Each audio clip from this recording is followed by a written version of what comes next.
to receive some feedback from you, some things in advance.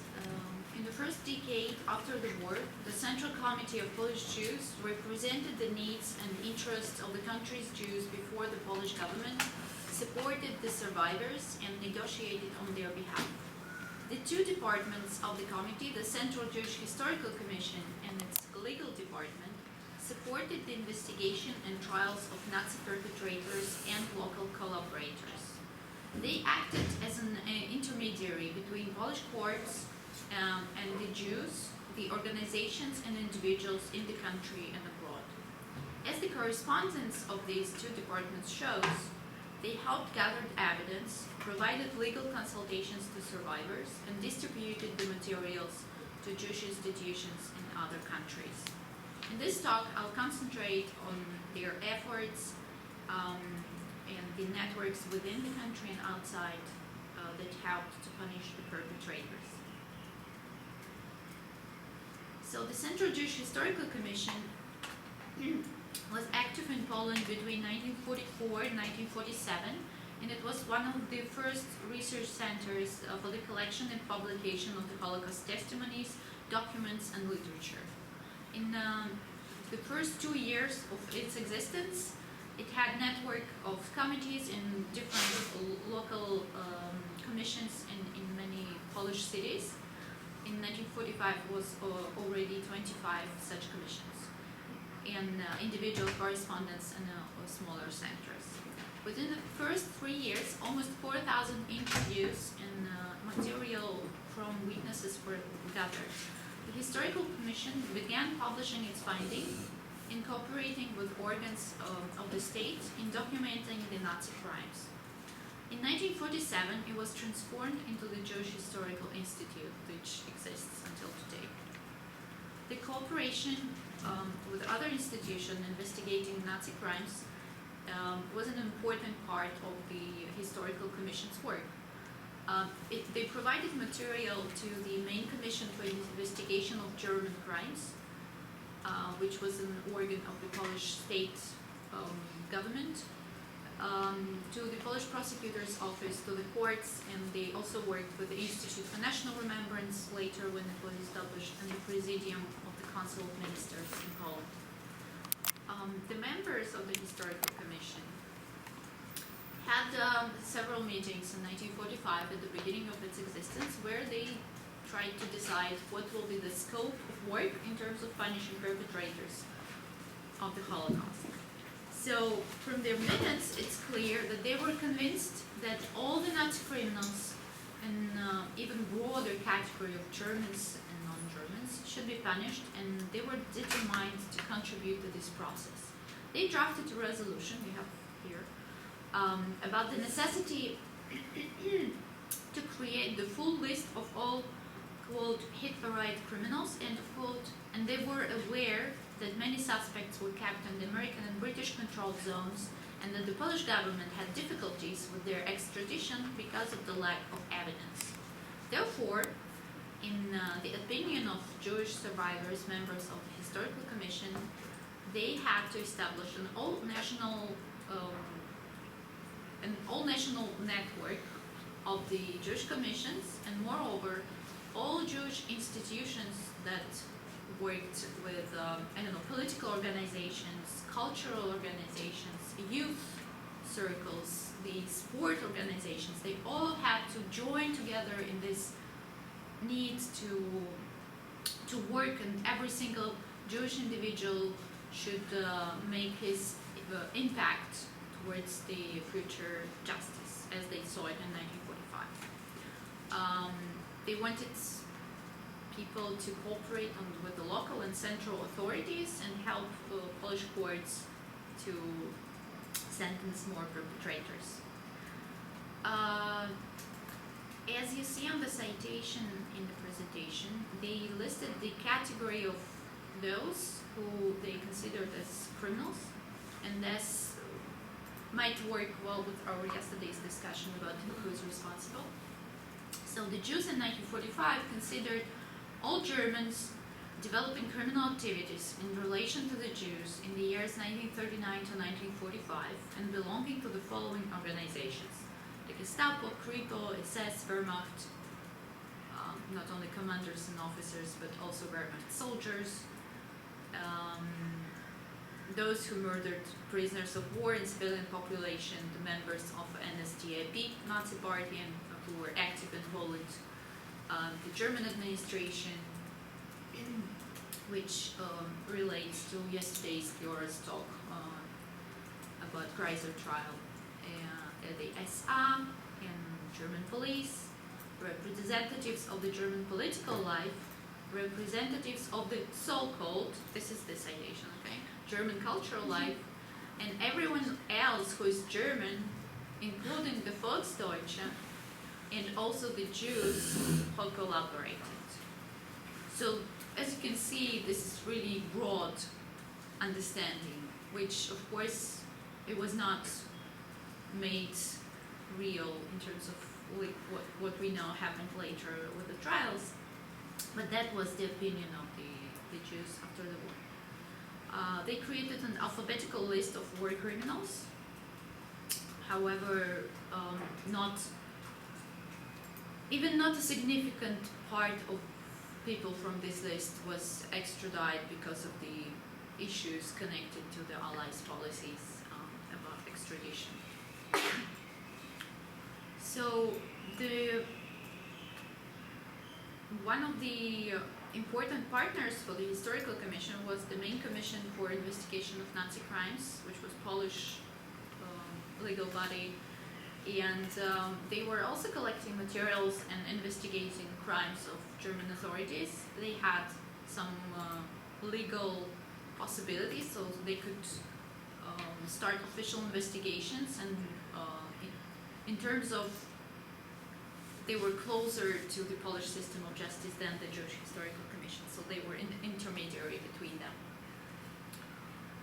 They proclaimed to be an overriding authority over all other institutions in Poland who conduct similar research, and all of them were obliged to cooperate with the Main Commission. In 1945 and 46, the Main Commission mainly worked to collect evidence for the International Military Tribunal in Nuremberg, and in 1949 it was transformed into a Main Commission for Investigation of Hitlerite Crimes, and then today it became an IPN, the Institute for National Remembrance. One of the major projects that we heard already yesterday in the panel with Patrycja and Miora was the Supreme National Tribunal, which was 7 trials of imported Nazi criminals from 1945 to 1948, and from 1946, sorry, because the tribunal was established in 45, but the trials were in 2 years, 46, 48. The tribunal's aim and purpose were defined by the State National Council through decrees, and it had a jurisdiction over fascist Hitlerite criminals and traitors to the Polish nation. The total 49 individuals were tried in the high-profile cases in these years. The Historical Commission provided a significant number of documents to the Main Commission and the Supreme National Tribunal. Philip Friedman, the director of the Historical Commission, was appointed to the editorial committee of the bulletin of the Main Commission. He was part of the its advisory board and periodical platform for publishing findings. These were sent also abroad to many institutions in different countries. Jewish historians, they not only supplied the documents, but they also ensured access to witnesses to Polish investigations and testified themselves as expert witnesses and wrote summaries of the wartime events for the courts. So here, for example, we have a letter asking to send their publications, and on the right side you have a photo from one of the joint investigations. So the first field visit to the death camp on Chełmno was another joint initiative of the two institutions. It took place on May 28, 1945, just after the liberation. 5 out of 14 people present were the Historical Commission members. So other participants were the Polish writer Zofia Naukowska, prosecutors and investigators, and the representatives of the press.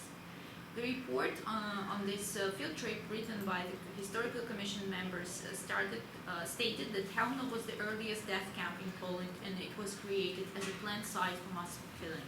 The numerous pieces of physical evidence had to be immediately secured, and witnesses from the area had to be interviewed as soon as possible. So from this first visit came out the investigation of Władysław Bednarz, which was one of the first investigations of death camps in Poland, in the whole Europe. So the Historical Commission cooperated in preparation for all the trials of the Supreme National Tribunal. One of them, for example, was the trial of Amon Göv, the Plaszów commander. One of the two expert witnesses was Michał Borbicz, who's the director of the Historical Commission branch in Krakow. He described the general policy and the system of extermination of Jews in Poland. Moreover, the witnesses testifying against Göv, most of them were Jews. That was a real trial of the Holocaust, according to Stanisław Kuczyński, who prepared an editorial, was a book publication of the stenography of the trial, which was a popular format at the time. He wrote that the Nazi leaders were accused of the creation of executive bodies, of scrupulous and inhumane realization of the plans to exterminate first Jews and then Slavs. And they also claimed that the vast majority of German people approved of acts of crime and benefited from criminal loot. So against the question of responsibility at the time, as we can see, not only Jews but also the Polish judge thinks that the German people benefited and approved of the crimes. In this publication also the judge highlighted that even though crimes in Plaszów camp were widely known to the public during the war, the indictment was based mostly on the evidence collected by the main commission and the Historical Commission. So without their materials, it would be much harder to provide evidence.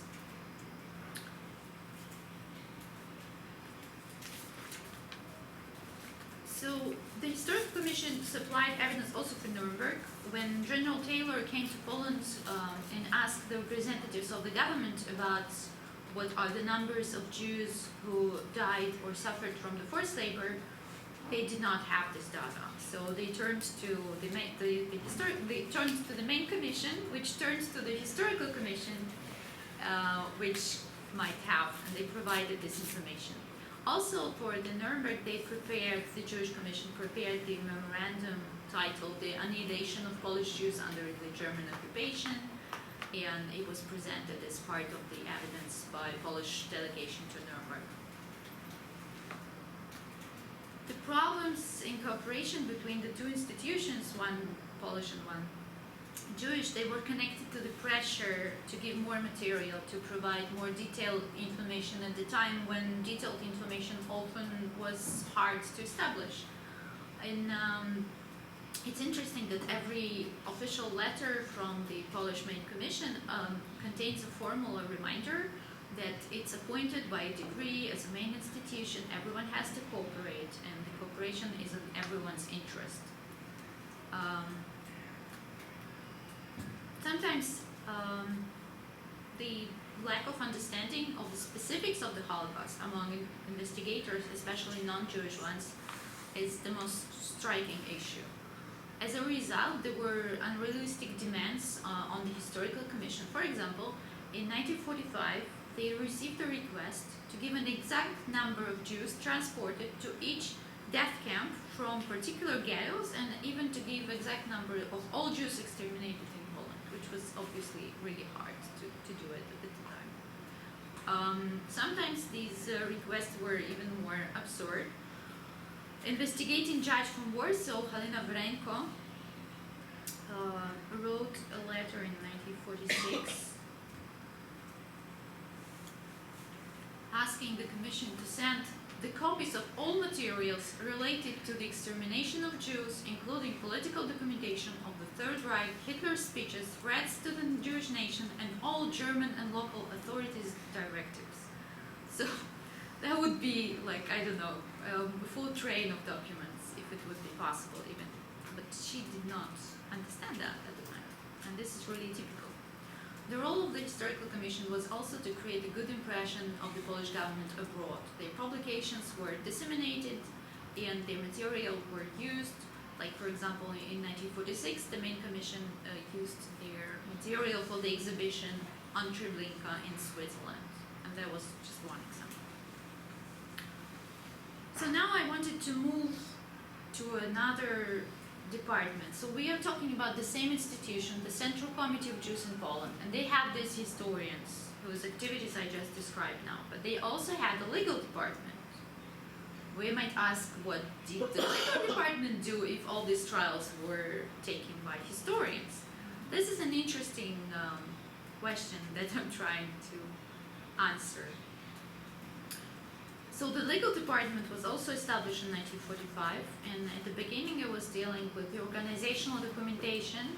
So they had to establish the Committee of Polish Jews as a non-profit, write the bylaws, take care of the real estate, draw like legal contracts with employees, etc. So they were doing this kind of work at the beginning. The assets that they were able to restitute from the previous, that belongs to the Jewish community from before the war, were used for establishing the regional Jewish communities all around the countries. Restitution remained a large part of the department's work and resulted in creation of a separate department of recovery, so-called, along with honor courts, which are courts of the Jews who collaborated, very similar to those from the DP camps. It constituted the integral part of the legal department. The whole structure was dismantled in 1950, so it was existing for 5 years more or less, because in 1950 the Central Committee of Polish Jews was dissolved by the authorities, and they were left with the Social and Cultural Association of Jews in Poland, TSKZ, and the Jewish Historical Institute, for the purpose that they might continue cultural and academic activities, but the great degree of independence was already in the past. So apart from the honor courts and the legal support of the institution itself, legal department received an enormous amount of international correspondence. Even, I would say, there is more international correspondence than the local ones in case of this department. When there were no Jewish survivors remaining in the country alive, or they immigrated, and nobody was to initiate the legal action on the perpetrators, the Jewish witnesses abroad, they reached out to the legal department and they were hoping for the intervention on behalf of the victims. For example, here we have translated from Yiddish to Polish the letter from 1948. It was in Yiddish originally, from Argentina, about a witness who knew somebody who was based in Palestine, in Israel, and who was willing to testify about the crimes against Jews committed by the Poles, not by the Nazis. When the Red Army, I'm quoting here the letter, when the Red Army entered the town, he, the perpetrator, was in hiding for days. But today he moves freely in the town. There are no Jews, and the Poles will not give him away. Please be interested in this. So the persecution of war criminals was not really a priority to anyone but the Jews. Anti-Semitic prejudice sometimes prevented courts, especially in the smaller localities, to consider survivors' testimony over perpetrators, especially when it was a local person. The truly international effort of the Jewish individuals helped the department to deal with crimes and to appeal directly to the Polish justice system and demand attention to these cases.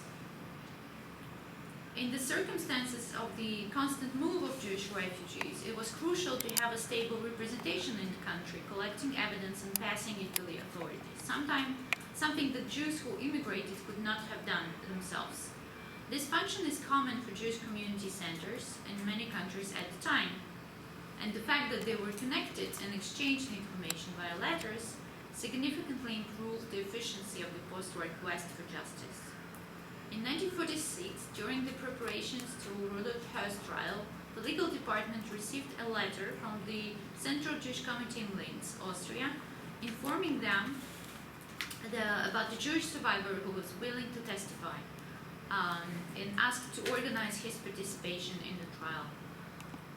As this person wrote himself, I quote, "It would be a special satisfaction for me if I could incriminate the murderer of the Jews, Höss, with my statements to the Polish court." End of quote.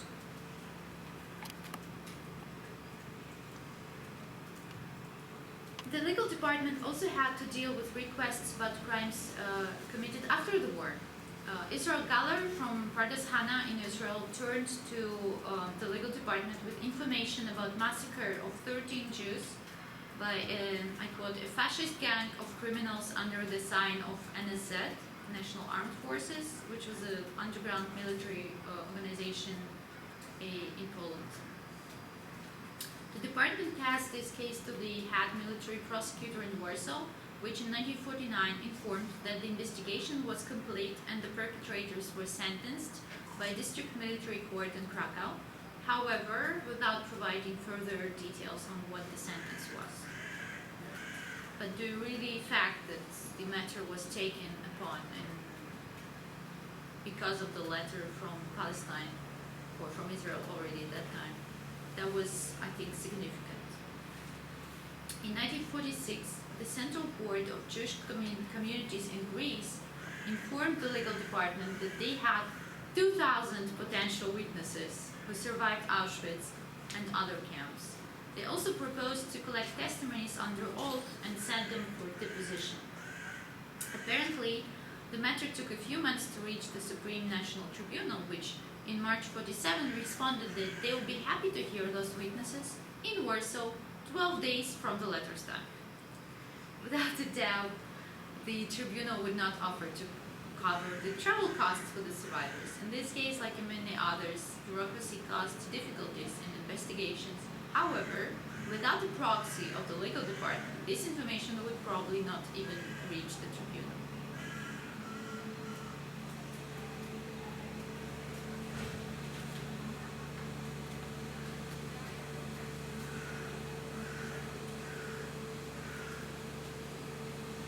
So from the documentation, it's clear that the department held intensive correspondence with many institutions abroad. Among others, there were World Jewish Congress in New York and in London, and the Institute for Jewish Affairs in New York. In 1947, the Institute of Jewish Affairs, a department of which was in fact a department of the World Jewish Congress, informed that they received the news about the British government's decision to set free all interned in the British zone of Germany, who are suspected of crimes but not requested for extradition by a certain date. Lists of these internees were sent to all Allied countries.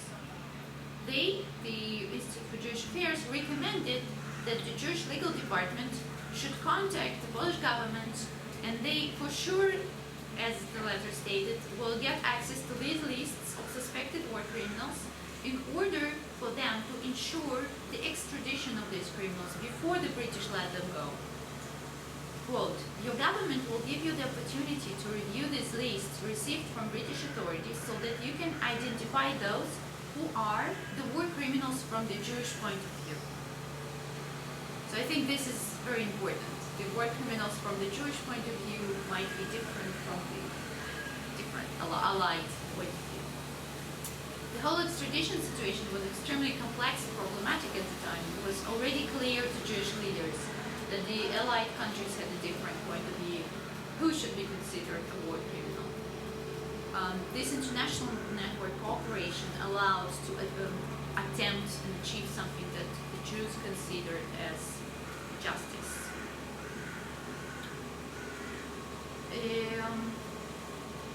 they also were in touch with Jacob and Emma Robinson, with many other people who worked internationally on lobbying the rights of the Jewish minority and the rights of Jewish victims. I just wanted to mention, I know I'm running out of time, I just wanted to mention one thing that I think is important here. So there was a procedure going back to the legal department activities in the country. Sometimes the survivors were either too afraid to return or unable to return, or they did not succeed in local courts when they were representing the victims or themselves. Therefore, they turned to the legal department asking to back up their claims and either provide the wider historical and legal contexts so the case would convince the judges, because sometimes there was lack of information about what happened during the Holocaust. In order to do so, the special procedure existed to bring a civil action for moral losses, asking for a symbolic 1 zloty compensation, which would be opened by a Jewish lawyer in the name of surviving family of murdered Jews, and allowed the professionals to represent arguments and evidence way better than the survivors were able to do it themselves. So apparently sometimes the success of these parties civile could also impact the unsuccessful results of the previously lost criminal case against the Holocaust perpetrator. This practice demonstrates the commonality of such problems with bringing local collaborators to justice, and shows how the legal department was able to support the Jewish cause. For the Jews and for the Polish courts, a group of educated and well-informed Jewish lawyers from Warsaw or Łódź represented bigger authority than a mere survivor. In situations when the whole town was against a group of survivors, which happened sometimes, and jurists were likewise biased, the only chance that they saw for justice was having someone with authority from a Jewish institution with legal skills to represent them. So I will not give an example because I'm running out of time. Just to sum up, that these efforts by both departments and by the whole Jewish community continued even after the communism rules in Poland became more strict. Nevertheless, they continued working with the Polish investigators, they continued working with German investigators. The material was disseminated and used for many, many years. I also found evidence that in Germany in the 60s, in all major trials of death camps, the material gathered by historical commission was used. And what I wanted to challenge with my talk is this myth that the Jews were waiting for justice. They were not active, they were waiting, they were proactive, and they were seeking justice for the crimes immediately after the war, and they never stopped, in fact. And another important thing, that the Jewish community organizations, they were considered lawful representatives of the Jewish people as a whole, and lawful representatives of non-survivors of victims before the courts and the governments, which I will elaborate on more in my dissertation, and you're welcome to read it when it's ready. Thank you.